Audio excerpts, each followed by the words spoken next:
સ્પર્ધાત્મક પરીક્ષાની અંદર વારંવાર પૂછાતા પ્રશ્નો એટલે ગુજરાતના અગત્યના વંશો, ચાવડા વંશ, એના પછી આવે સોલંકી વંશ, એના પછી આવે વાઘેલા વંશ.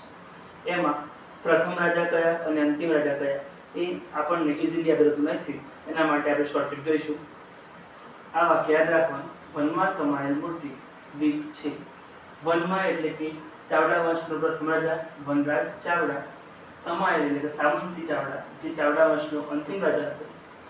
મૂર્તિ મૂળ એટલે કે મૂળરાજ સોલંકી જે સોલંકી વંશનો પ્રથમ રાજા હતો. તીનો મતલબ અહીંયા ત્રી લઈશું આપણે. ત્રિભુવનપાળ સોલંકી જે સોલંકી વંશનો અંતિમ રાજા હતો. વીક વીનો મતલબ થાય વિસલદેવ વાઘેલા જે વાઘેલા વંશનો પ્રથમ રાજા હતો. ક એટલે કર્ણદેવ વાઘેલા જે વાઘેલા વંશનો અંતિમ રાજા હતો. તો આ રીતે સરળતાથી આપણને ટ્રીક દ્વારા પ્રથમ રાજા અને અંતિમ રાજા સરળતાથી ખબર પડી જાય. તો આ અવનવી ટ્રીક માટે અમારી ચેનલ લાઈક કરો, શેર કરો, સબસ્ક્રાઈબ